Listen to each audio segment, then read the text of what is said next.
Kalau kalian pernah nonton series Avatar The Legend of Aang, mungkin kalian masih ingat sama scene dimana Aang pergi mencari seorang guru buat belajar cara mengontrol kekuatan avatarnya.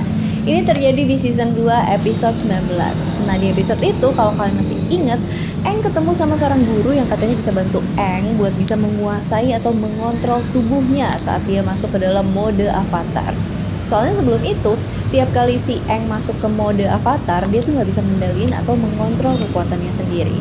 Nah, si guru ini kemudian ngasih tahu ke Aang kalau sebenarnya dia tuh bisa kendaliin kekuatan avatarnya itu dengan cara membuka ketujuh cakra yang ada di dalam tubuhnya. Dan buat membuka semua cakra itu tentu aja perlu latihan khusus dan prosesnya nggak gampang. Meskipun cerita tentang avatar ini adalah fiksi of course, tapi konsep tentang cakra yang tadi sebenarnya diambil dari kepercayaan kalau manusia tuh memang pada dasarnya punya cakra di dalam tubuhnya.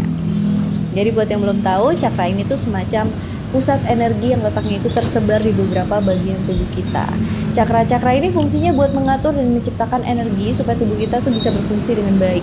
Kalau cakra kita baik, juga seimbang, maka tubuh fisik dan mental kita bakalan baik juga.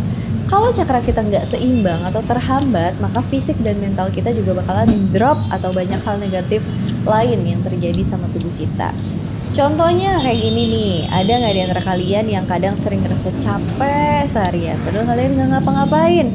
Pokoknya pengen rebahan aja seharian dan nggak ada motivasi buat ngelakuin hal apapun.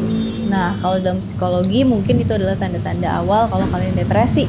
Tapi kalau dalam konsep cakra manusia, kurangnya motivasi atau males-malesan itu adalah salah satu tanda kalau cakra dasar kalian tuh lagi terganggu. Dan buat mengatasi hal itu, kalian bisa lakuin beberapa hal yang nantinya kita bakalan bahas di video ini. Jadi kali ini kita bakalan bahas beberapa hal tentang cakra, mulai dari sejarah, kapan konsep tentang cakra ini muncul, sampai cakra apa aja sih yang ada di dalam tubuh manusia.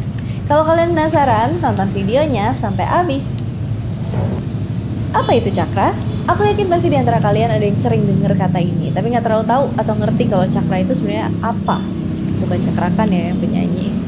Kayak dijelasin di awal tadi, cakra itu adalah pusat energi yang ada di dalam tubuh kita dan tersebar di beberapa bagian. Ini berdasarkan filsafat kepercayaan Hindu dan juga Buddha. Nah, sama seperti alam semesta yang terbuat dari dua komponen, yaitu materi dan energi, tubuh manusia tuh juga kayak gitu, terdiri dari materi dan energi. Di tubuh manusia, materi adalah tubuh fisik kita yang bisa kita lihat dan amati. Kalau energi adalah semacam bahan bakar yang bisa menggerakkan tubuh kita. Dalam tubuh manusia itu terdapat pusat-pusat energi, dan inilah yang kemudian kita kenal sebagai cakra.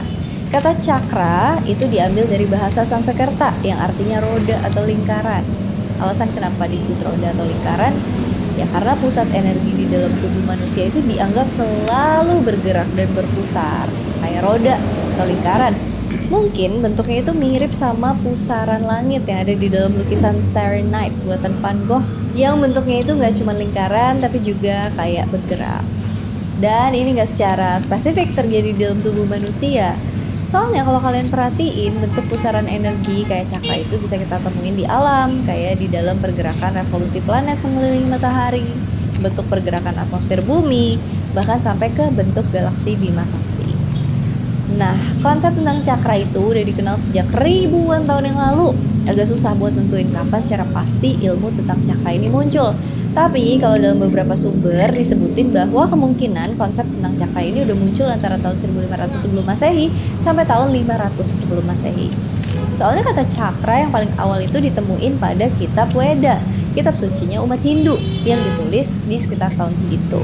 Tapi kalau konsep tentang cakra sebagai pusat energi kesadaran manusia itu baru muncul dalam kitab Yoga Upanishad atau Yoga Tattva Upanishad yang ditulis sekitar tahun 600 sebelum Masehi.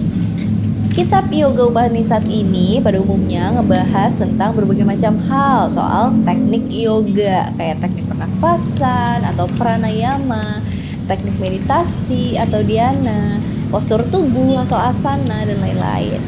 Olahraga yoga yang sering kalian lihat atau mungkin kalian lakuin, pada awalnya tuh berasal dari sini nih.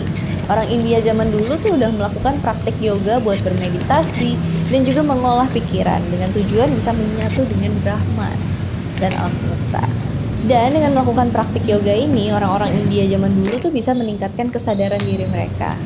Dalam praktik meditasi tersebut ditemukanlah konsep tentang energi manusia yang kemudian disebut dengan cakra. Jadi di sini mungkin kita bisa pahamin nih kalau konsep tentang cakra itu asalnya dari India. Selain dikenal dalam kepercayaan Hindu, konsep tentang cakra ini juga dikenal dalam kepercayaan Buddha. Soalnya kepercayaan Hindu dan Buddha itu sama-sama berkembang dari wilayah India. Dan konsep tentang cakra ini tuh udah jauh ada sebelum kedua ajaran ini muncul. Tapi ada sedikit perbedaan tentang konsep cakra dalam filsafat Hindu dan juga konsep cakra dalam tradisi Buddha. Nanti kita bahas. Balik lagi ke cakra. Jadi tadi udah dijelasin ya kalau